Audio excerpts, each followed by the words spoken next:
ओ वाह वाह वाह भाई साहब, सबसे खतरनाक चैप्टर की शुरुआत कर रहे हैं हम लोग, ये चैप्टर नंबर 8 जिसका नाम है इलेक्ट्रोमैग्नेटिक वेव्स। ठीक है, देखो जितना ये छोटा चैप्टर है उतना ही ये खतरनाक चैप्टर है। अब खतरनाक क्यों है भाई साहब? खतरनाक इसलिए है, आपको बताऊंगा। इसमें एक साइंटिस्ट है मैक्सवेल। अब ये मैक्सवेल भाई जो है, इन्होंने पता है क्या है, इन्होंने फिजिक्स की हिस्ट्री चेंज कर दी। अब अभी तक सोचो, आप कभी ऐसा सोच सकते हो कि यार इलेक्ट्रिक करंट से ही एक और इलेक्ट्रिक करंट बना दे? ये कैसे पॉसिबल है? ये कैसे पॉसिबल हो सकता है? हाँ ये पॉसिबल है। ये किसने बताया? ये भाई साहब आपके मैक्सवेल ने बताया। अब इन्होंने क्या किया, इन्होंने हिस्ट्री चेंज कर दी अपनी, कि भाई साहब क्या है ना कि फिजिक्स की दुनिया में अलग चीजें होती हैं। कैसे? देखो, इसलिए तो फिजिक्स फिजिक्स है ना, फिजिक्स का लेवल ही नहीं है कोई। देखो यहां पर आप समझो इस चीज को। एक ऐसा चीज है, मैंने लिख रखा है डिस्प्लेसमेंट करंट, लेकिन आप पहले इसका बारे में जानो कि हो क्या रहा है। देखो इससे पहले एक साइंटिस्ट थे जिनका नाम था एम्पियर। एम्पियर से पहले आप ये समझो कि हम सबको ये पता था कि भाई, हमने चैप्टर नंबर 4 में ये पढ़ा था कि जब भी हम किसी वायर में इलेक्ट्रिक करंट पास करते हैं, है ना, इलेक्ट्रिक करंट पास करते हैं, तो उसके अराउंड में मैग्नेटिक फील्ड आ जाता है। यानी कि आप सीधे सीधे समझो कि सर इलेक्ट्रिक फील्ड से मैग्नेटिक फील्ड जनरेट होता है। सिंपल से, जब भी हम मैग्नेटिक फील्ड में वेरिएशन करते हैं, ठीक है, जब भी हम मैग्नेटिक फील्ड में वेरिएशन करते हैं, ठीक है, तो क्या जनरेट करता है? आप बोलोगे सर इलेक्ट्रिक फील्ड जनरेट करता है। यानी इलेक्ट्रिक फील्ड चेंज होने से मैग्नेटिक फील्ड आता है सर, मैग्नेटिक फील्ड चेंज होने से इलेक्ट्रिक फील्ड आता है। ठीक है, और याद रखिए इनसे कि इन दोनों से चीजें आती हैं। लेकिन यहां पर मैक्सवेल भाई ने एक चीज नोटिस की, जब एम्पियर ने अपना लॉ दिया, तो एम्पियर ने अपना लॉ दिया था कि भाई ये होता है B into D L is equals to mu naught into I. आपको पता है सर कि B into D L is equals to mu naught into I होता है। ये मैक्सवेल ने बताया, किसने बताया था? एम्पियर ने। लेकिन मैक्सवेल ने ये देखा कि भाई इसके अलावा जो आप ये करंट ले रहे हो, इसके अलावा एक और करंट होता है जिसे हम डिस्प्लेसमेंट करंट कहते हैं। उन्होंने कहा यार ये करंट कहां से आया? अब एम्पियर की हालत खराब होगी, भाई मेरा लॉ चेंज कर दिया, ऐसे कैसे हो सकता है? उन्होंने बताओ, आओ मैं समझाता हूं। उन्होंने कहा भाई साहब कि मान लीजिए एक हमारे पास में कैपेसिटर है, ठीक है, या ध्यान से सुनिएगा, ये हमारे पास में एक कैपेसिटर है। इस कैपेसिटर को उन्होंने एक एसी सोर्स से कनेक्ट कर दिया। एसी सोर्स से कनेक्ट कर दिया तो इधर आता है भाई साहब आपका पॉजिटिव चार्ज, ठीक है, इधर आता है आपका पॉजिटिव चार्ज, और इस वाली प्लेट पर आ गया नेगेटिव चार्ज। अब ध्यान से सुनिएगा, मैं आपको क्या बता रहा हूं, इधर पॉजिटिव चार्ज आया और इधर आया नेगेटिव चार्ज। अब यहां पर होता क्या है कि सर इन्होंने एक मैग्नेटिक क्या लिया? निडल ली, ठीक है जी, एक मैग्नेटिक निडल ली, उन्होंने यहां पर रखी। तो भाई सीधी सी बात है कि जब इसमें करंट पास हो रहा है तो इसमें मैग्नेटिक निडल में डिफ्लेक्शन आएगा। उन्होंने यहां पर रखी, तो भाई साहब यहां पर भी क्या हुआ? मैग्नेटिक निडल में डिफ्लेक्शन आया। ठीक है, दोनों तरफ से मैग्नेटिक निडल में डिफ्लेक्शन आएगा, क्योंकि क्या हो रहा है भाई? करंट पास हो रहा है, करंट से क्या हो रहा है सर? मैग्नेटिक फील्ड जनरेट हो रहा है। तो ऑफ कोर्स सीधी सी बात है कि यहां और यहां रखने से मैग्नेटिक प्रॉपर्टी शो होगी। लेकिन अब आप यहां नोटिस करिए कि यहां क्या है sir? Plates of the capacitor है ना, प्लेट ऑफ द कैपेसिटर है। अब कैपेसिटर की प्लेट है तो भाई इनके बीच में गैप है। अब बोलोगे हाँ जी सर गैप है। तो उन्होंने कहा कि अगर मैं यहां पर ये मैग्नेटिक निडल आपकी प्लेस कर दूं, ठीक है, ध्यान से सुनिएगा, कि अगर मैं यहां पर मैग्नेटिक निडल प्लेस कर दूं तो यहां पर तो डिफ्लेक्शन नहीं होना चाहिए।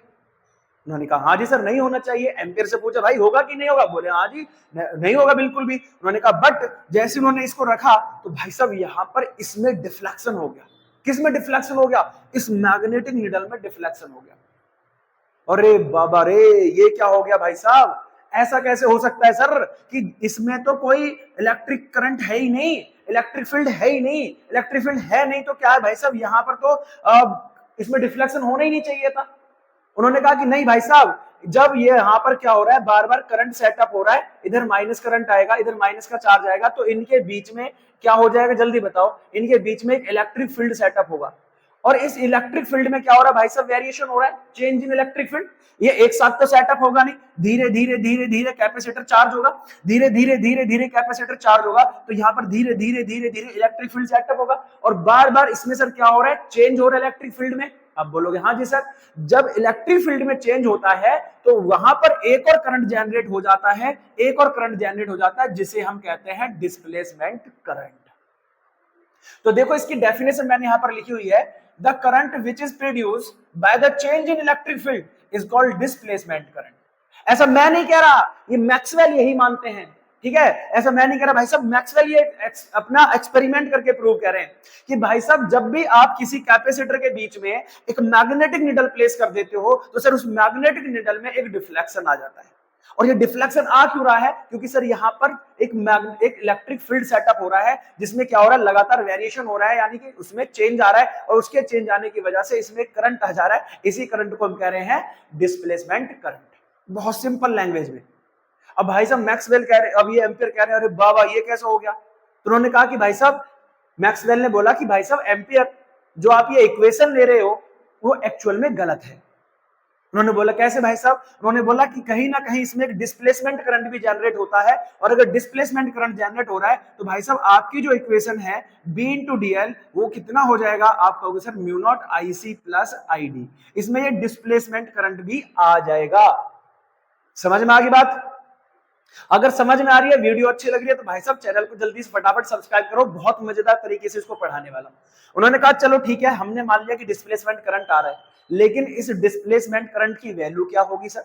ये हम कैसे फाइंड करेंगे डिस्प्लेसमेंट करंट की वैल्यू? तो उन्होंने बोला ठीक है इधर आओ, ये भी बताते हैं कि डिस्प्लेसमेंट होता कितना है डिस्प्लेसमेंट करंट। तो उन्होंने कहा कि भाई जब ये कैपेसिटर है, अब कैपेसिटर है तो इसमें इलेक्ट्रिक फील्ड जनरेट होगा। तो भाई साहब electric field of first plate, पहली प्लेट का जो इलेक्ट्रिक फील्ड होगा आपको पता है सिग्मा अपॉन 2 एप्सिलॉन नॉट। फिर सर नेगेटिव प्लेट है, इसके द्वारा भी होगा, आप कहोगे सर ये भी सिग्मा अपॉन 2 एप्सिलॉन नॉट होगा। हम कहेंगे हाँ जी सर, तो टोटल इलेक्ट्रिक फील्ड कितना होगा? आप कहोगे sir sigma upon 2 epsilon not plus sigma upon 2 epsilon not. आप ऐड कर दोगे भाई साहब, आप ऐड कर दोगे, आप बोलोगे sir 2 sigma upon 2 epsilon naught, तो टोटल हो गया भाई साहब sigma upon epsilon naught. Simple simple सी बात है। अब आप कहोगे सर सिग्मा की वैल्यू तो हमने पढ़ रखा है Q अपॉन A होता है भाई, E इज इक्वल्स टू हो गया, आप बोलोगे sir Q upon A epsilon not. जल्दी से बोलो फटाफट, इतना समझ में आया? कोई दिक्कत ही नहीं है, ये तो कैपेसिटर में पढ़ा था आप लोगों ने, फिर भी मैंने एक बार आपको फिर से क्लियर करा दिया कि कैसे आ रहा है ये, ठीक है? अब ध्यान से समझो।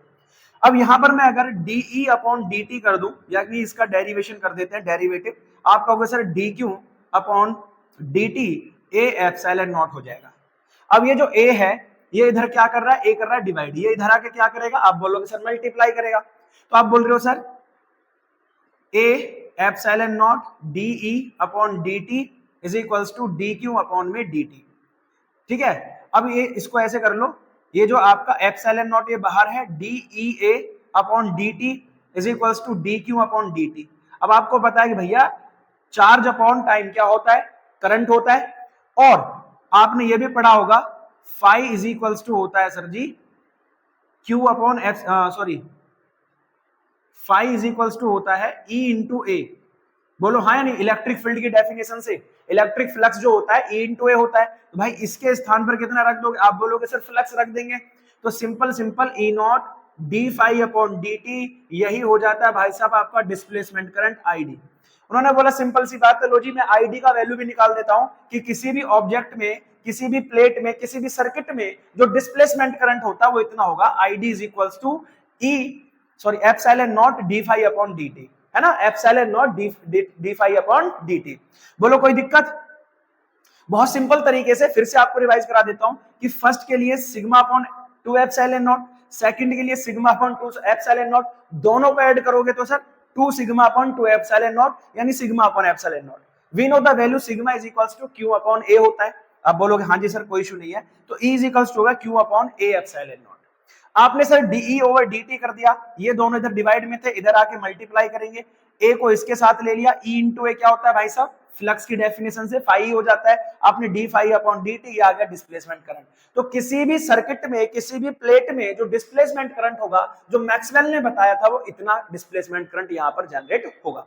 तो आई होप आपको समझ में आया होगा कि सर डिस्प्लेसमेंट करंट क्या होता है। यानी displacement current is the current which is produced by the variation in electric field.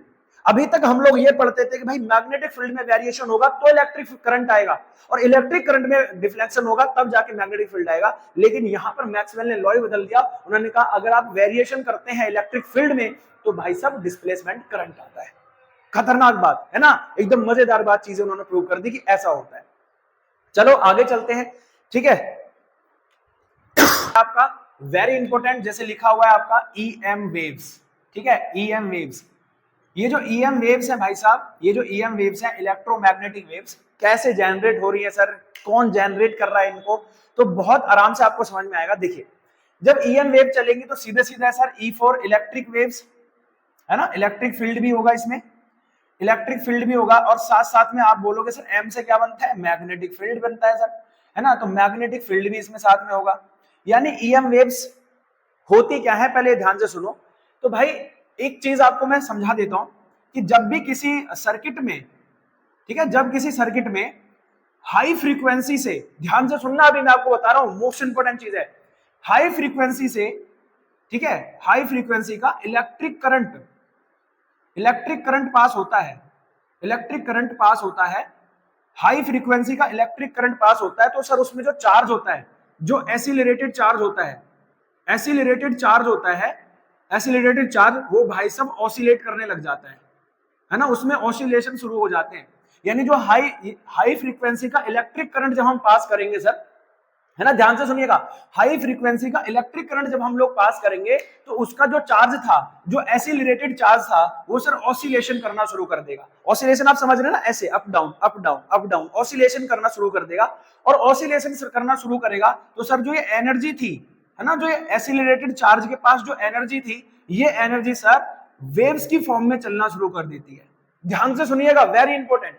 यानी जब भी हम किसी सर्किट में या किसी वायर में वेरी हाई फ्रीक्वेंसी का, है ना, वेरी हाई फ्रीक्वेंसी का करंट पास करते हैं तो सर जो एसिलरेटेड चार्ज होता है वो ऑसिलेशन करना शुरू कर देता है। ऑसिलेशन से आप समझ रहे ना, ऑसिलेशन में आपको बता दूं इस तरह से ऑसिलेशन करना शुरू कर देता है। अब जब ये ऑसिलेशन करेगा तो भाई ये जो एनर्जी लेकर जा रहा था, ये जो एनर्जी लेकर जा रहा था वो किसमें कन्वर्ट हो जाएगी, वेव की फॉर्म में कन्वर्ट हो जाएगी। अब आपको पता है कि सर जब सर इलेक्ट्रिक एनर्जी फ्लो होती है ना, जब एक इलेक्ट्रिक एनर्जी फ्लो होती है या इलेक्ट्रिक करंट पास जब आप करते हैं तो सर इसके इलेक्ट्रिक फील्ड के साथ साथ इसमें मैग्नेटिक फील्ड भी आता है। आप बोलोगे हाँ जी सर, है ना, मैग्नेटिक फील्ड भी आता है, इलेक्ट्रिक फील्ड के साथ साथ इसमें मैग्नेटिक फील्ड भी आता है। तो भाई साहब ये जो वेव बनी है ये इलेक्ट्रिक और मैग्नेटिक दोनों टाइप के फील्ड से बनेगी। आप कहोगे हाँ जी सर, तो भाई साहब जो ये वेव बनी इसको ही हमने क्या कहा, इलेक्ट्रोमैग्नेटिक वेव्स।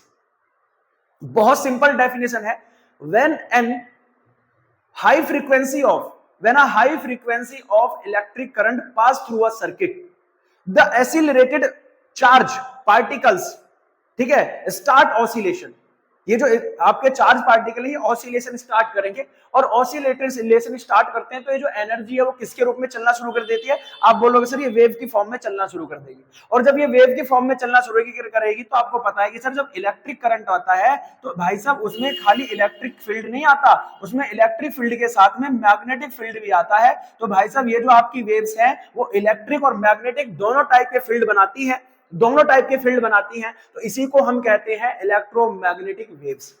बात समझ में आ गई, बहुत अच्छे से समझ में आया होगा। आपसे ये पूछा जाए बोर्ड में, ये पूछा जाए कि sir who produce the electromagnetic waves, तो आप बोलोगे सर ऑसिलेशन चार्ज, है ना, ऑसिलेटेड चार्ज।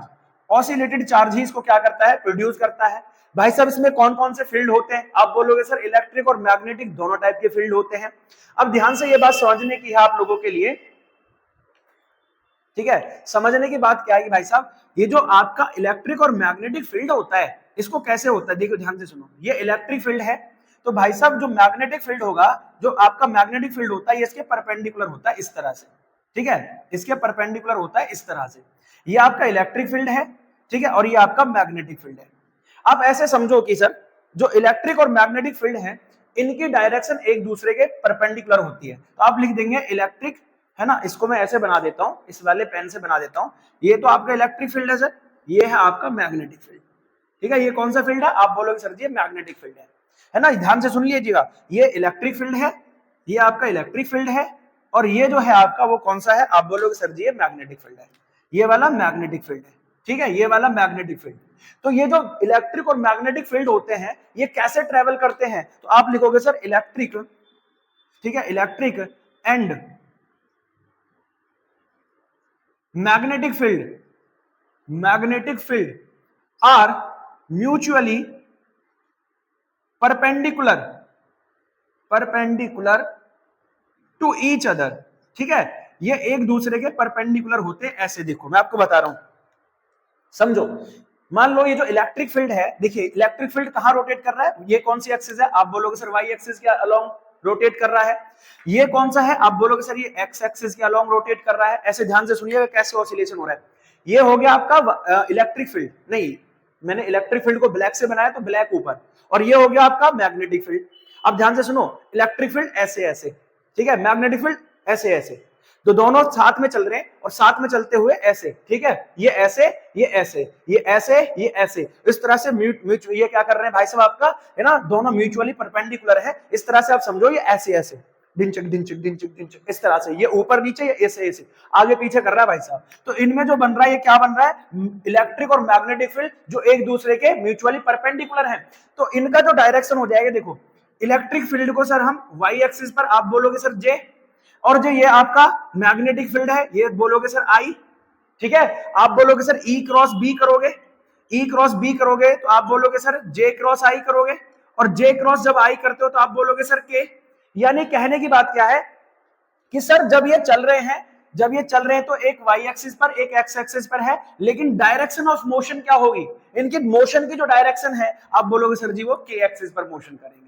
कौन सी एक्सिस पर भाई साहब, जेड एक्सिस पर, है ना। कहां मोशन कर रहे हैं वो, जेड एक्सिस पर। ध्यान रखिए इनका जो मूविंग कंडीशन है वो कहां है, आप बोलोगे सर जी जेड एक्सिस है, अलोंग जेड एक्सिस। तो जेड एक्सिस के अलोंग ये चल रहे हैं, डायरेक्शन है जेड एक्सिस के अलोंग, ठीक है। ध्यान से सुनिएगा कि अगर इलेक्ट्रिक फील्ड वाई एक्सिस पर चल रहा है, मैग्नेटिक फील्ड एक्स एक्सिस पर चल रहा है, तो भाई साहब इनके जो मोशन की डायरेक्शन है वो क्या है सर जी, आप बोलोगे सर जी जेड एक्सिस है, क्योंकि जे क्रॉस आई के हो जाता है, ठीक है, जे क्रॉस आई क्या हो जाता है, के हो जाता है। तो इनकी मोशन की डायरेक्शन क्या है sir, along the Z axis. ध्यान से सुन लीजिएगा।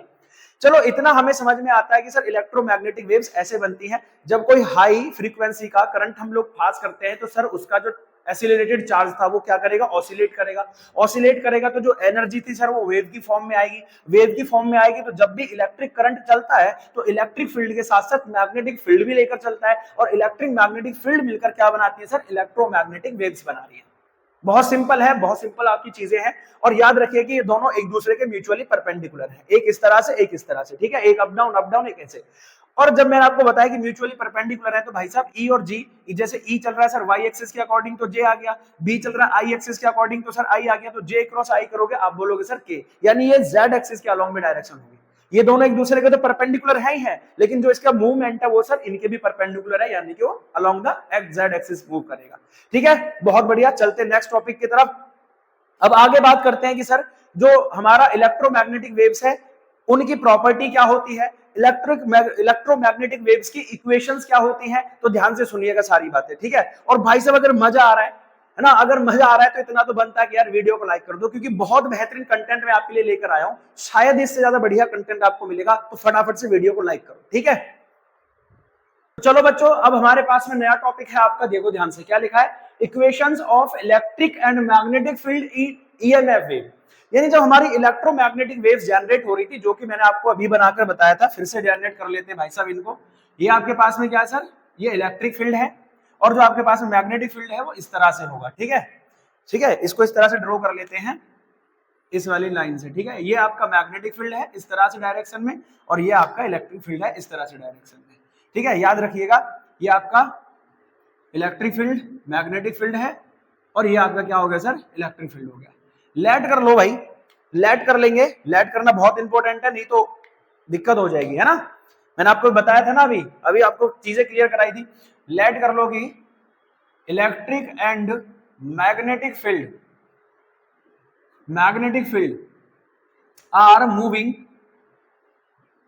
अलोंग, ठीक है, are moving along Y axis and Z axis, ठीक है। अब एक सर क्या कर रहे हैं, वाई एक्सिस के अलोंग है और एक जेड एक्सिस के अलोंग है। तो भाई साहब वाई एक्सिस के अलोंग क्या हो गया, आप बोलोगे सर जे, और इसके अलोंग क्या हो गया सर जी के। तो जे क्रॉस के हो जाएगा सर जी आई बोले तो एक्स अलोंग के चल रहे हैं। इनके जो मूविंग कंडीशन है वो सर अब की बार एक्स एक्सिस के अलोंग आ गई।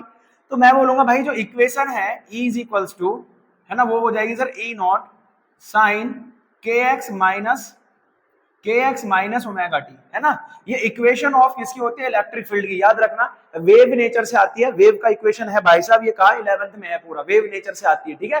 कि जब वेव चलती है तो मैं आपको बताता हूँ y इज इक्वल टू होता है a sine k x minus omega t. ये के क्या सर इसका एम्पलीट्यूड होता है, but we know that in AC current में क्या होता है एम्पलीट्यूड ही उसका ई नॉट होता है जिसको पीक वैल्यू कहते हैं। तो ये वेव की कंडीशन से आती है। आप यहां से मैंने बहुत अच्छे से एक्सप्लेन कर दिया इसको, और बाकी और चीज करना है तो भाई 11th में आपको पढ़ना चाहिए था, कोई बात नहीं, नहीं पढ़े तो मैंने आपको बता दिया कि ये वेव की कंडीशन होती है कि y equals to a sin kx minus omega t. a for amplitude होता है जो कि ई नॉट है। सेम इसी तरह से सर b की भी हो जाएगी sir b naught sine kx minus omega T. Simple simple सी बात है sir, b is equals to b naught sine kx minus omega T हो गया, बहुत सिंपल, ठीक, कोई इशू नहीं है। e is equals to e naught k sine omega t, ये हो गया। अब जो सर k होता है, k को बोलते हैं वेव फैक्टर, ठीक है जी, वेव फैक्टर होता है ये। अब वेव फैक्टर कितना होता है सर 2 पाई अपॉन में लैम्डा, याद रखिएगा। और जो ओमेगा होता है सर ये 2 पाई f होता है, कितना होता है 2 पाई f। अब इनमें अगर कोई रिलेशन पूछे, ओमेगा और k में रिलेशन पूछे, ध्यान से सुनो, अभी एकदम मजेदार चीजें बताता हूं। तो सर ओमेगा अपॉन के डिवाइड कर लो, ओमेगा कितना आप बोलोगे सर जी 2 पाई f है, और k कितना आपका सर 2 पाई अपॉन लैम्डा है। तो भाई ये लैम्डा ऊपर चला जाएगा, आप बोलोगे सर ओमेगा अपॉन के आ गया 2 पाई f इंटू लैम्डा अपॉन 2 पाई। आप भाई सब 2 पाई से 2 पाई कैंसिल कर दोगे, ओमेगा अपॉन के सर जी आ गया पाई लैम्डा। यानी फ्रीक्वेंसी और लैम्डा इनमें एक रिलेशन होता है, ये किसके इक्वल होते हैं, आप बोलोगे सर जी ये c। तो ओमेगा अपॉन के सीधा सीधा c के इक्वल है, ठीक है, याद रखना कि सर ओमेगा अपॉन के किसके इक्वल है, c के इक्वल। साथ ही में एक और रिलेशन होता है भाई साहब, एक और चीज याद रखिए कि sir E naught and B, E और बी में जो रिलेशन है सर वो भी सी के इक्वल आता है, कि ई और बी किसके इक्वल आते हैं सर जी, सी के। तो यानी यहां से हम कह सकते हैं इस वाली इक्वेशन से, हम एक और चीज आपको बता रहा हूं बहुत इंपॉर्टेंट, कि सर इन फ्री स्काई, ठीक है, इन फ्री स्काई है ना, जो कोई खुला आसमान हो, है ना, ओपन स्काई में, फ्री स्काई नहीं ओपन स्काई लिख लेते हैं, in open sky the electric and magnetic field, ठीक है, इलेक्ट्रिक एंड मैग्नेटिक फील्ड, ठीक है, travels with the speed of light, speed of light. यानी आपको सीधा सीधा ये कहना चाह रहा हूं मैं भाई साहब कि ओपन स्काई में जो इलेक्ट्रिक और मैग्नेटिक फील्ड है वो कंबाइनली कैसे चलते हैं, कैसे चलते हैं सर, स्पीड ऑफ लाइट से चलते हैं। तो इनमें रिलेशन होता है कि सर ई और बी में एक रिलेशन होता है जो कितना आता है, सी के इक्वल आता है। सिंपल सिंपल आपको ये इक्वेशन लिख लेनी है भाई साहब, E is equals to E naught sine k x minus omega t होता है sir, B is equals to B naught sine k x minus omega t होता है, वेरी इंपॉर्टेंट, याद रखना। सर के क्या है सर, वेव फैक्टर है जो कि 2 पाई अपॉन लैम्डा होता है। ओमेगा क्या होता है सर 2 पाई एफ, ये तो काफी टाइम से पढ़ते हुए आ ही रहे हैं, इसमें तो कोई दिक्कत है ही नहीं। फिर इनका रिलेशन निकाला ओमेगा और के का, तो भाई ये निकल कर आ गया, जिसको हमने क्या बोला सर, ये सी के इक्वल होता है। सेम वैसे ही सर ई और बी भी किसके इक्वल आते हैं, सी के इक्वल आते हैं। इसको राइट डाउन कर लीजिएगा, बहुत इंपॉर्टेंट है, स्क्रीनशॉट ले लेना, ठीक है। ये जब इलेक्ट्रिक और मैग्नेटिक फील्ड चलती है तो भाई इस तरह का ये अपना इक्वेशन शो करती है, इस तरह का अपना नेचर शो करती है, ठीक है, वेरी सिंपल, वेरी इजी, कोई इशू है ही नहीं। चलिए आगे चलते हैं अब हम लोग अगले टॉपिक पर। तो अगला जो टॉपिक है उसकी हम शुरुआत कर रहे हैं भाई साहब कहां से, प्रॉपर्टीज ऑफ इलेक्ट्रोमैग्नेटिक वेव्स। क्या है अगला topic, properties of electromagnetic wave, very easy, ठीक है। आपको ये सारी समझ में आ गई ना, तो आप बिल्कुल आसानी से कर दोगे सर इलेक्ट्रोमैग्नेटिक वेव्स की प्रॉपर्टीज क्या है। अगर ये सारी चीजें क्लियर है तो आई होप कि मैंने इतने आसान तरीके से पढ़ाई है कि आप लोगों को सारी चीजें समझ में आई होंगी, बहुत इजी, ठीक है। चलो फिर आगे चलते हैं, प्रॉपर्टीज ऑफ इलेक्ट्रोमैग्नेटिक वेव्स। चलो गाइज नेक्स्ट टॉपिक हमारा आ चुका है, properties of EM waves. Very important है भाई साहब, यहां से ऑप्शनल क्वेश्चन बन सकते हैं, तो सारे बच्चे इसका स्क्रीनशॉट ले लेना। मैं साइड हो गया भाई साहब, सारे के सारे पहले बच्चे स्क्रीनशॉट ले लो इसका फटाफट से। चलो अब आपने स्क्रीनशॉट ले लिया होगा, अब चलते हैं नेक्स्ट टॉपिक की तरफ कि भाई साहब ये होता क्या है, कि इलेक्ट्रिक मैग्नेटिक वेव्स में कौन कौन सी प्रॉपर्टीज होती है। पहली प्रॉपर्टी आप सबको पता है कि भाई these waves are produced by oscillated charges, यानी जो हमारा ऑसिलेटेड चार्ज है उसके द्वारा ही ये प्रोड्यूस होती है। आपको मैंने अभी बताया था थोड़ी देर पहले कि जब हम हाई फ्रीक्वेंसी जनरेट करते हैं तो भाई चार्ज ऑसिलेशन करना शुरू कर देता है, और जब चार्ज ऑसिलेट करेगा तो सर उसी ऑसिलेशन के थ्रू ये इलेक्ट्रोमैग्नेटिक वेव्स प्रोड्यूस होती है। दूसरा लिखा है these waves do not need any medium to propagate, यानी इन वेव्स को चलने के लिए किसी भी मीडियम की जरूरत नहीं होती है। याद रखिए मीडियम लेस होती है, जैसे आपने देखा होगा सन की जो लाइट है, जो सनलाइट होती है वो यहां तक कैसे आ पाती है भाई, क्योंकि सन की जो लाइट है सर उसमें भी कौन सी वेव्स होती हैं, इलेक्ट्रोमैग्नेटिक वेव्स होती हैं। याद रखिएगा सनलाइट में भी इलेक्ट्रोमैग्नेटिक वेव्स होती हैं, और सनलाइट को चलने के लिए भी किसी मीडियम की जरूरत नहीं होती है। तो वेरी इंपॉर्टेंट है कि sir these waves do not need any medium. Third property है sir, these waves moves with the velocity of that one. अब ये फ्री स्पेस में मैंने लिखा है क्योंकि सर अगर किसी मीडियम में यूज करेंगी, है ना, अगर कोई मीडियम आ जाता है तो मीडियम में भाई साहब ये हो जाएगा 1/μ इंटू एप्सिलॉन नॉट, क्योंकि ये मीडियम के अकॉर्डिंग जो है आपके चेंज हो जाएगा, है ना, ये जो आपका होता है ये चेंज हो जाएगा। इसको क्या कहते हैं सर, परमिबिलिटी, और ये क्या होता है, परमिटिविटी। ये परमिबिलिटी, ये परमिटिविटी, ठीक है, याद रखिएगा। ये मैग्नेटिक फील्ड में होती है और ये सर इलेक्ट्रिक फील्ड में होती है। तो सर ये इतनी स्पीड से चलते हैं, है ना, ये स्पीड किसकी होती है सर जी, लाइट की स्पीड होती है सी, फ्री स्पेस में, है ना, ये लाइट की स्पीड होती है सी, याद रखिएगा इस चीज को। तो हम सीधा सीधा ये भी लिख सकते हैं sir, these waves move with the velocity of light in free space. Free space में सर ये लाइट की स्पीड से ही चलती है, सिंपल सिंपल सी बात है, याद रखिएगा। Both magnetic and electric field are perpendicular to each other. बहुत बढ़िया, कि जब भी ये चलती हैं इलेक्ट्रोमैग्नेटिक वेव्स, तो मैंने आपको बताया था दोनों फील्ड क्या होते हैं, एक दूसरे के परपेंडिकुलर होते हैं, सीधी सीधी बात है। आपको ये बताइए कि सर ई नॉट और बी नॉट का रिलेशन कितना होता है, सी होता है। अभी आपको मैंने वहां भी बता दिया और यहां भी बता दिया। सिक्स्थ है सर जी, सिक्स्थ आपका क्या होता है, energy density of electromagnetic waves कितनी होती है भाई साहब, half E naught square plus half B naught square upon mu naught, ठीक है, ये याद रखिए। ये सर इलेक्ट्रिक फील्ड एनर्जी है और आपका होगा सर ये मैग्नेटिक फील्ड एनर्जी डेंसिटी है, ठीक है। तो दोनों का जो मिलाकर हो जाएगा, इलेक्ट्रोमैग्नेटिक वेव्स में जो एनर्जी होगी दोनों को मिलाकर होगी, तो दोनों को ऐड कर दिया sir ji, half E naught epsilon naught E square half B naught square upon mu naught, ठीक है बच्चे। सबसे इंपॉर्टेंट बात देखो क्या लिखा है, these waves are transversal wave in nature, यानी नेचर में जो इलेक्ट्रोमैग्नेटिक वेव्स होती है वो ट्रांसवर्सल होती है। आप लोगों को सर ट्रांसवर्सल क्यों है, तो मैंने कहा देखिए ट्रांसवर्सल में क्या हो रहा है कि जो पार्टिकल्स हैं, देखिए ट्रांसवर्सल वेव किसे कहते हैं, दो तरह की वेव होती है, एक लॉन्गिट्यूडनल होती है और एक ट्रांसवर्सल। तो भाई अगर पार्टिकल, ये देखिए हमारा जो मोशन है वो इसी डायरेक्शन में हो रहा है, लेकिन पार्टिकल कैसे मोशन कर रहे हैं, आप बोलोगे सर परपेंडिकुलर मोशन कर रहे हैं। तो इलेक्ट्रिक एंड मैग्नेटिक फील्ड, है ना, इस एक्सिस के क्या कर रहे हैं, परपेंडिकुलर मोशन कर रहे हैं, और परपेंडिकुलर मोशन कर रहे हैं, तो भाई साहब ये कौन सी वेव होगी, आप बोलोगे सर जी ट्रांसवर्सल वेव होगी। सिंपल सिंपल बता देना, कुछ भी रटने की जरूरत नहीं है, क्योंकि इलेक्ट्रिक और मैग्नेटिक फील्ड जो डायरेक्शन ऑफ मोशन है उसके परपेंडिकुलर मूव करते हैं। आपको बताया था कि अगर J क्रॉस A करोगे तो x एक्सिस के अलोंग आ जाएगा, अब K क्रॉस J करोगे सर I के अकॉर्डिंग आ जाएगा, I क्रॉस J करोगे सर K के अलोंग आ जाएगा। तो कहीं ना कहीं आपको समझ में आ रहा है कि सर जी ये जो है परपेंडिकुलर मोशन करते हैं टुवर्ड द, ठीक है, इट्स मोशन, जो इसकी डायरेक्शन ऑफ मोशन होती है उसके परपेंडिकुलर ये मोशन करते हैं, that's why it is transversal wave. फिर आगे लिखा है sir, these waves are chargeless, यानी ये जो वेव्स होती हैं ये आपकी चार्जलेस वेव होती है, इनमें कोई चार्ज की जरूरत नहीं है, and do not gate deflected by EMF, electric field and magnetic field, यानी इलेक्ट्रिक और मैग्नेटिक फील्ड का भी इन पर कोई इफेक्ट नहीं होता। यानी अगर किसी इलेक्ट्रोमैग्नेटिक वेव्स को आप इलेक्ट्रिक फील्ड के चारों तरफ रख दें या मैग्नेटिक फील्ड के अंदर लेकर जाएं तो वो डिफ्लेक्ट नहीं होंगी, वो उसी पाथ से चलेंगी जिस पाथ से वो चलती हुई आ रही है, ठीक है। इलेक्ट्रिक और मैग्नेटिक फील्ड का इन पर कोई इफेक्ट नहीं होता। तो ये सारे क्या बच्चे इसके कैरेक्टरिस्टिक्स ऑफ इलेक्ट्रोमैग्नेटिक वेव्स हैं। फटाफट से इसका आप लोग स्क्रीनशॉट ले लिया होगा आप लोगों ने, पीछे बैक करके ले लेना, और कोई भी दिक्कत आ रही है तो आप मुझे कमेंट में मेंशन कर देना। आप याद रखिएगा ये यहां से क्वेश्चन बन सकते हैं भाई साहब, इंपॉर्टेंट क्वेश्चन बन सकते हैं आपके। तो इलेक्ट्रोमैग्नेटिक वेव्स की जो प्रॉपर्टीज थी, जो कैरेक्टरिस्टिक्स थी, वो यहां पर एंड हो जाती है। नेक्स्ट चलते हैं, मैक्सवेल का इक्वेशन क्या है, मैक्सवेल की इक्वेशन क्या है। देखो मैक्सवेल ने ये सारी चीजें बदल दी। मैक्सवेल ने कहा भाई साहब जो एम्पियर का लॉ है वो एम्पियर का लॉ सीधा सीधा जो है वहां पर भी चेंज कर दिया। तो और किन किन बातों में उसने चेंज किया है वो मैक्सवेल की इक्वेशन हम लोग लिख लेते हैं, वो इंपॉर्टेंट है, ऑप्शनल में आ जाती है, ठीक है। चलो फटाफट से लिखते हैं।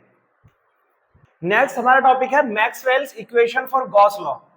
देखिए जो गॉस लॉ होता है वो दोनों फील्ड में अप्लाई होता है सर, फॉर इलेक्ट्रिक फील्ड में भी, ठीक है, फॉर इलेक्ट्रिक फील्ड में भी एप्लीकेबल होता है, और दूसरा हम मैग्नेटिक फील्ड में भी यूज करते हैं। लेकिन मैग्नेटिक फील्ड में आप जानते हैं कि सर गॉस लॉ काम नहीं करता, ठीक है, मैग्नेटिक फील्ड में भी। अब इसको ध्यान से सुनो, हमारे पास गॉस लॉ क्या होता है, आप जानते हैं सर फाई इज इक्वल होता है क्यू अपॉन एप्सिलॉन नॉट। लेकिन मैक्सवेल ने कहा कि जो आप फाई है आप इसको ये भी तो लिख सकते हैं ई इंटू डी ए, है ना, फाई को ई इंटू डी ए भी तो लिख सकते हो। तो सर ये उसने कह दिया कि भाई साहब इसको हम ऐसे लिख सकते हैं कि इलेक्ट्रिक फील्ड का जो इंटीग्रेशन है वो क्यू अपॉन एप्सिलॉन नॉट के इक्वल आता है, ठीक है, याद रखिएगा। दूसरा इन्होंने मैग्नेटिक फील्ड के लिए जो होता है आपको पता है सर ये जीरो हो जाता है, तो इन्होंने कहा भाई बी इंटू डी ए, है ना, बी इंटू डी ए क्या होता है, जीरो होता है। यानी किसी भी क्लोज लूप के लिए, क्योंकि जो हमारी मैग्नेटिक फील्ड लाइन है वो क्लोज लूप बनाती है, आपको पता है सर कौन सा लूप बनाती है, क्लोज लूप बनाती है। और जब ये क्लोज लूप बनाती है तो क्लोज लूप के लिए क्या होता है, जो मैग्नेटिक फील्ड होता है वो आपका जीरो होता है। तो ये सर इस मैग्नेटिक फील्ड के लिए है, ये सर आपका इलेक्ट्रिक फील्ड के लिए है। सेकंड है सर आपका, यानी थर्ड है आपका फैराडे लॉ, ठीक है, फैराडेज लॉ। तो फैराडेज लॉ क्या है बच्चे, फैराडे का जो लॉ है उसमें होता था कि sir E is equals to होता था minus D phi B upon D T, है ना, ये चीजें आप लोगों ने पढ़ी थी सर, E इज इक्वल्स होता है D phi B upon D T. तो उन्होंने कहा कि भाई हम लोग E को, जो आपका EMF है, इसको हम E इंटू डी आई भी तो लिख सकते हैं, E इंटू डी एल, क्योंकि आपने पढ़ा होगा कि भाई E इज इक्वल्स होता है V अपॉन एल। अब V नहीं है, L है, और E बराबर क्या हो जाएगा, तो E इज इक्वल्स टू कितना हो गया, आप बोलोगे सर E इंटू एल हो गया। तो इसको उन्होंने सीधा सीधा कह दिया कि इलेक्ट्रिक फील्ड का जो इंटीग्रेशन है वो इज इक्वल्स टू होगा minus D phi B upon D T के। ये उन्होंने बात कही है भाई साहब, ये उनकी इक्वेशन है, आप ये इक्वेशन को लिख लेना, इंपॉर्टेंट है। फोर्थ आपको पता ही है सर, एम्पियर लॉ पर, एम्पियर लॉ के अकॉर्डिंग उन्होंने बोला था कि सर जो आप ले रहे हैं बी इंटू डी एल, वो एक्चुअल में म्यू नॉट आई ना होकर, उन्होंने कहा कि सर ये B into D L mu naught I ना होकर mu naught IC plus ID होता है, यहाँ पर एक डिस्प्लेसमेंट करंट भी आ जाता है। तो ये इसकी इक्वेशन है जो मैक्सवेल ने अपनी चेंज की थी। सारी इक्वेशन आप लोग राइट डाउन कर लीजिएगा, ठीक है, इंपॉर्टेंट है, पूछा जा सकता है आप लोगों से मैक्सवेल की इक्वेशन फॉर अलग अलग लॉज के लिए, ठीक है। ये मैक्सवेल की इंपॉर्टेंट इक्वेशंस है जो उसने ड्राइव की थी, ठीक है, तो इसको लिख लेना आप लोग, स्क्रीनशॉट लेना है इनका सभी का, ठीक। नेक्स्ट हमारा टॉपिक आता है, वेरी इंपॉर्टेंट है भाई साहब, जिसका नाम है आपका स्पेक्ट्रम, इलेक्ट्रोमैग्नेटिक वेव स्पेक्ट्रम, ठीक है, इलेक्ट्रोमैग्नेटिक वेव स्पेक्ट्रम। तो इसके बारे में बात करते हैं कि इलेक्ट्रोमैग्नेटिक वेव स्पेक्ट्रम होता क्या है। तो इलेक्ट्रोमैग्नेटिक वेव्स स्पेक्ट्रम, ठीक है, electromagnetic wave spectrum. Electromagnetic wave spectrum का जो इसमें सारी वेव्स आती है वो कौन कौन सी वेव्स है, तो आप कहोगे सर जी रेडियो वेव्स होती है ना, रेडियो वेव्स होती है। आप कहोगे सर उसमें माइक्रोवेव होती है, ठीक है, माइक्रोवेव होती है। आप कहोगे सर जी इंफ्रारेड होती है, ठीक है, इंफ्रारेड होती है। उसके बाद में आप बोलोगे सर विजिबल रेज होती है, ठीक है जी, विजिबल रेज होती है। आप बोलोगे सर यूवी रेज होती है, ठीक है। आप बोलोगे सर एक्स रे होती है। आप बोलोगे सर गामा रे होती है, ठीक है, गामा रे होती है। तो अब इनको याद करने का क्या ट्रिक है, ठीक है भाई, बहुत सिंपल ट्रिक बता रहा हूं, आप ऐसे याद कर लो। रोमियो अपनी एक्स से कह रहा है, ठीक है, ऐसे याद रखो कि रोमियो अपनी एक्स से कह रहा है। तो रोमियो ने कहा आई लव यू, ठीक है, आई वी यू, ऐसे कह दो, I V U, I love you. Ex ने कहा जा रे, है ना, एक्स ने कहा जा रे, रास्ता नाम, है ना। रोमियो बोला आई वी यू, यानी कि आई लव यू। एक्स ने कहा कि जा रे, निकलना यहां से, ठीक है। तो याद हो गया आपको, आर से सर रेडियो, ऐसे याद रख लेना, रो मियो, ठीक है, ने कहा आई वी यू, एक्स बोली जा रे, ठीक है, जा रे, इस तरह से आपको बहुत अच्छे से याद हो जाएगा। रोमियो ने कहा I V U, I V U मतलब समझ लो आई लव यू, ऐसे बोल लो कि वो उसको ऐसे कहना चाह रहा है कि आई लव यू। एक्स ने बोला जा रे, निकल यहां से, ठीक है। अब भाई साहब जो ये जो वेव्स होती हैं, ठीक है, radio waves, microwaves, infrared waves, visible rays, UV rays, X rays, gamma rays, इनकी एक बहुत बेसिक सी प्रॉपर्टी होती है भाई कि फ्रीक्वेंसी वेवलेंथ के इनवर्सली प्रोपोर्शनल होती है, ठीक है, फ्रीक्वेंसी वेवलेंथ के इनवर्सली प्रोपोर्शनल होती है। यानी हम ये कहते हैं कि अगर फ्रीक्वेंसी बढ़ेगी सर, है ना, फ्रीक्वेंसी अगर इंक्रीज होगी तो आप ये कहोगे सर उसका जो वेवलेंथ है वो डिक्रीज हो जाएगा। तो जो फ्रीक्वेंसी है सर वो ऐसे बढ़ रही है, ठीक है, इस तरह से वो इंक्रीज होती है फ्रीक्वेंसी। जब हम नीचे से ऊपर की तरफ जाते हैं सर फ्रीक्वेंसी इंक्रीज होती है, और जब फ्रीक्वेंसी इंक्रीज हो रही है तो आप कहोगे सर वेवलेंथ घटेगा, ठीक है, सीधे सीधे बात है। सॉरी, फ्रीक्वेंसी इस तरह से डिक्रीज हो रही है, इधर जाने पर डिक्रीज होती है और नीचे आने पर भाई साहब फ्रीक्वेंसी इंक्रीज हो रही है, ठीक है, इंक्रीज होती है। तो भाई साहब आप ये कहोगे सर फ्रीक्वेंसी अगर इंक्रीज हो रही है तो वेवलेंथ क्या हो रही है सर, डिक्रीज, और फ्रीक्वेंसी अगर डिक्रीज हो रही है तो ये आपका जो वेवलेंथ है वो सर इंक्रीज हो रही है। तो आप कहोगे सर सबसे ज्यादा फ्रीक्वेंसी किसकी है, आप कहोगे सर गामा रे की सबसे ज्यादा फ्रीक्वेंसी है, gamma ray has higher frequency, और गामा रे की जब हायर फ्रीक्वेंसी है तो आप कहोगे सर इसकी सबसे ज्यादा लोअर वेवलेंथ होगी, है ना, सिंपल सिंपल सी बात है, लोअर वेवलेंथ होगी। और सबसे ज्यादा वेवलेंथ किसकी होगी, आप बोलोगे सर रेडियो वेव्स, इनकी बताओ सर, रेडियो वेव्स की आप कहोगे सर लोअर फ्रीक्वेंसी होगी, लोअर फ्रीक्वेंसी होगी, लेकिन जो वेवलेंथ है ना, वेवलेंथ है वो क्या बोलोगे सर वो हायर होगी, है ना। याद रखना कि भाई साहब इनकी जो फ्रीक्वेंसी है और इनमें जो वेवलेंथ है, इनमें एक रिलेशन होता है कि फ्रीक्वेंसी वेवलेंथ के इनवर्सली प्रोपोर्शनल होती है।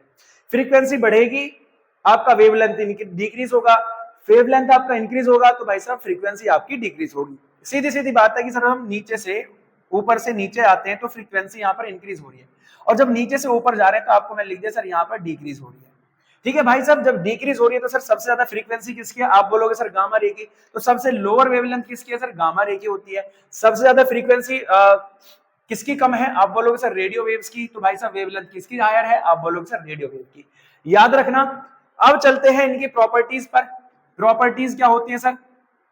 तो भाई साहब प्रॉपर्टीज ऑफ, सबसे पहले बात कर लेते हैं गामा रेज, है ना। तो पहले आपको एक चीज आपको डिटेल में लिखनी है कि गामा रे कहां से प्रोड्यूस होती है। आप सबको पता है कि भाई साहब ये होती है, ठीक है, एटॉमिक डिके, ठीक है, जिसको रेडियो एक्टिव डिके कहते हैं। आप ऐसे लिख लो सर ये रेडियो एक्टिव डिके से होती है। रेडियो एक्टिव डिके क्या होता है भाई साहब? आपको सिंपल पता लगेगा कि सर रेडियो एक्टिव डिके ये होता है कि जब हम एक हैवी न्यूक्लियस रहते हैं और उस पर न्यूट्रॉन की बमबार्डिंग करते हैं तो यहाँ से sir alpha beta gamma rays बाहर निकल आती है। रेडियो एक्टिव एलिमेंट्स जैसे यूरेनियम, थोरियम इस तरह के प्रोड्यूस होती है, तो गामा रेज यहाँ से यूज होती है, प्रोड्यूस होती है। तो आप लिख लेना इसको कि सर गामा रेज जो प्रोड्यूस होती है वो सर रेडियो एक्टिव डिके से प्रोड्यूस होती है। अच्छा, प्रोडक्शन इसका हो गया कि सर रेडियो एक्टिव डिके से हो रहा है।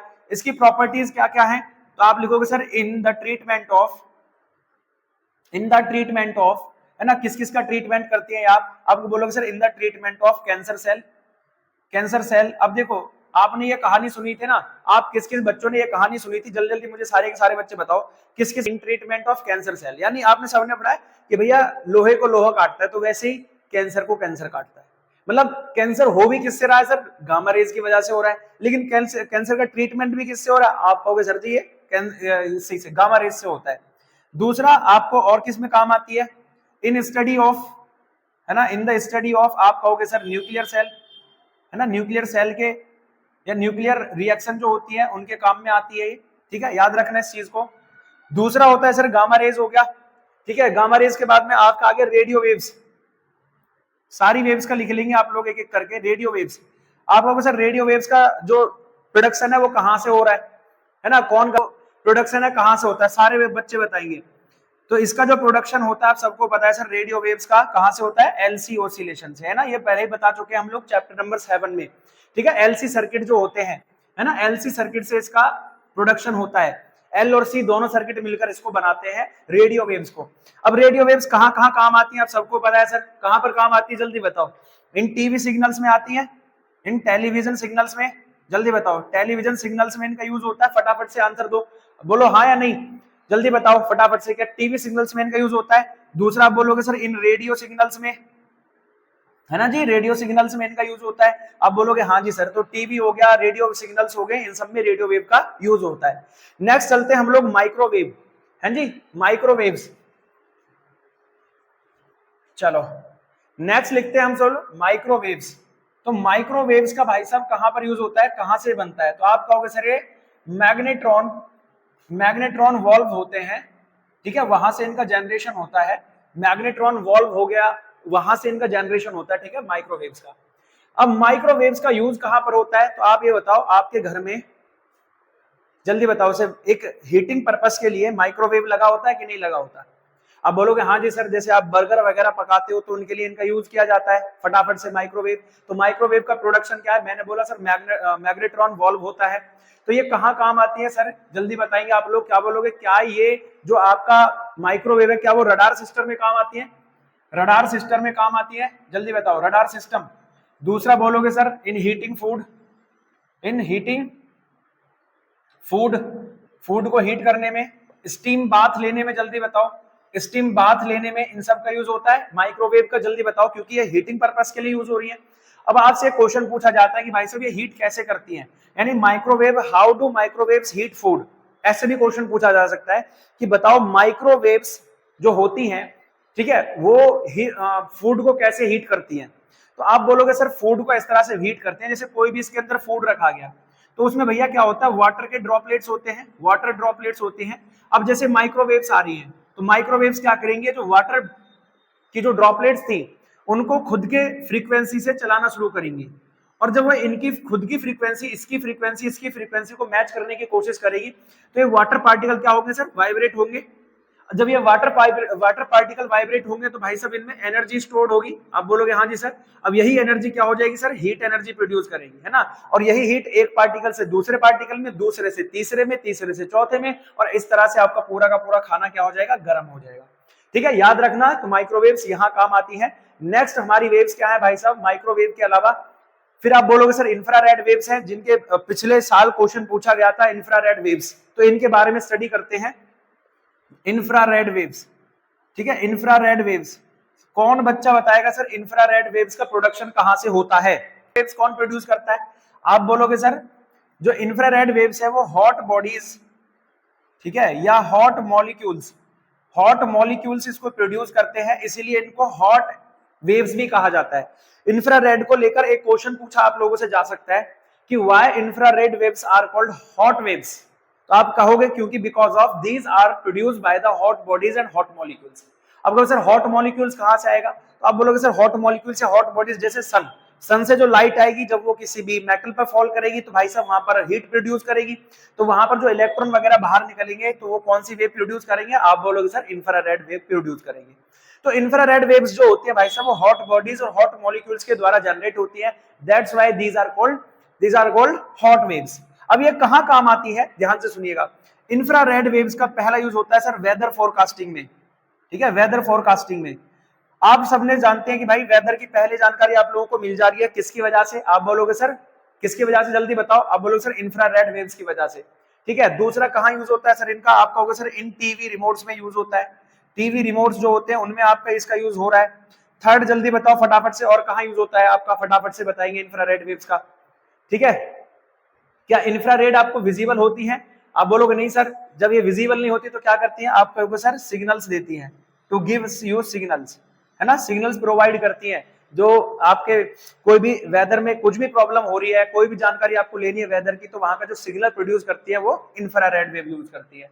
तो गामा रेज हो गया, रेडियो वेव्स हो गया, माइक्रोवेव्स हो गया, इंफ्रारेड वेव्स हो गया, और कौन सा बचा, एक्स रेज, है ना। एक्सरे क्या होती है, इनके बाद का पार्टिकल जब हैवी मेटल पर फॉल होता है, हैवी मेटल पर फॉल हो रहा है, ठीक है, a particle of high frequency, a particle of high frequency, high frequency का जो पार्टिकल होता है falls on heavy metal, heavy metal.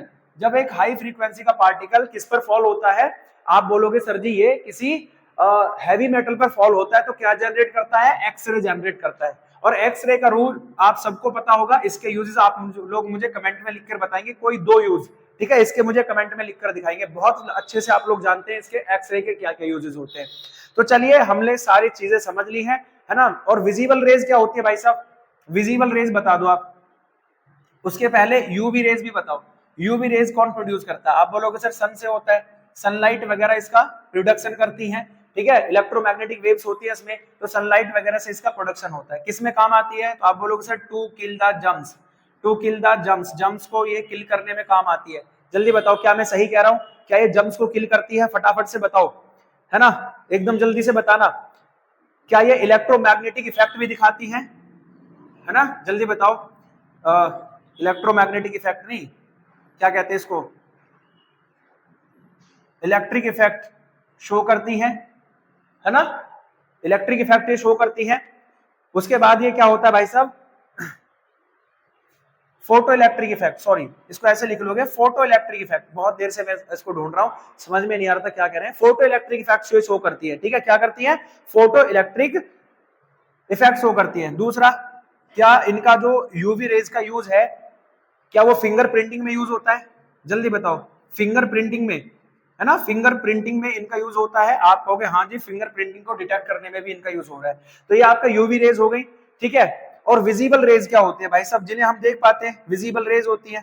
और विजिबल रेज भी आपकी किसमें प्रोड्यूस हो रही, जल्दी बताओ, विजिबल रेज भी कहां से प्रोड्यूस हो रही है, आप बोलोगे सर जी विजिबल रेज जो आपकी होती है वो भी आप बोलोगे सर सन से, बल्ब से, है ना, सनलाइट से, बल्ब से, इन सब से ये जनरेट होती है आपकी विजिबल रेज।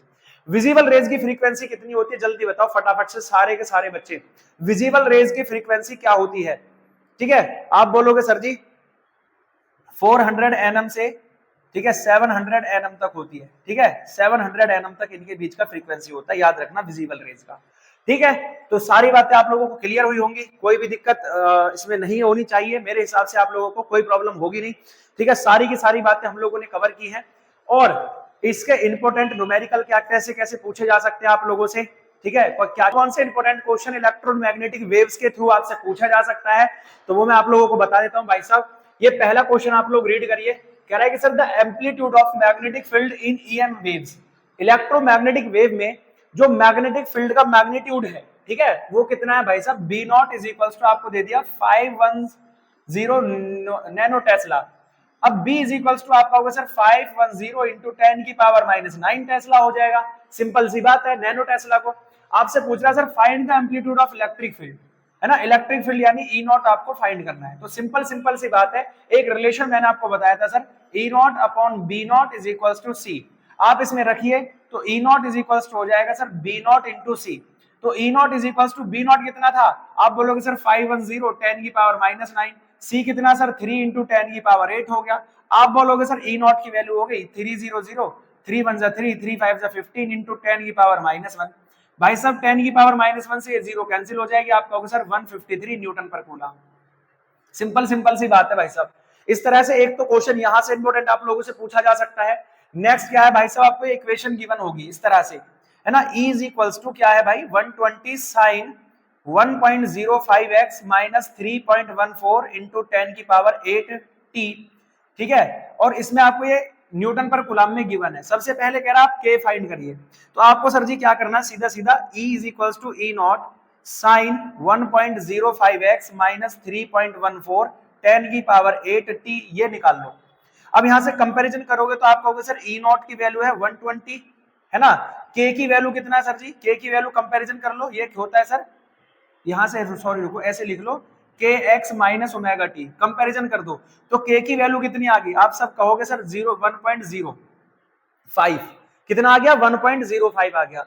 आपसे पूछा गया भैया ओमेगा कितना है, तो सर ओमेगा के साथ कंपैरिजन करोगे तो 3.14 इंटू 10 की पावर 8। फिर पूछ रहा है भाई इक्वेशन भी लिखनी है मैग्नेटिक फील्ड की, क्या होगी, तो आप बोलोगे सर इक्वेशन होती है b is equals to b naught और sine omega t minus k sorry kx minus omega t. तो सिंपल यहां तो वैल्यू वही है, बस b नॉट की वैल्यू आपको फाइंड करनी है। और b नॉट की वैल्यू आप कैसे फाइंड करोगे, आप बोलोगे सर ये फॉर्मूला होता है, आप कहोगे सर फॉर्मूला हमारे पास में e not upon b not into में c, ठीक है। तो b नॉट आप निकालोगे तो आप कहोगे सर e नॉट अपॉन में c हो जाएगा। e नॉट की वैल्यू कितना है 120 है, अपॉन में सर 3 इंटू 10 की पावर 8 होता है, तो b नॉट की वैल्यू आ गई सर 40 इंटू 10 की पावर -8।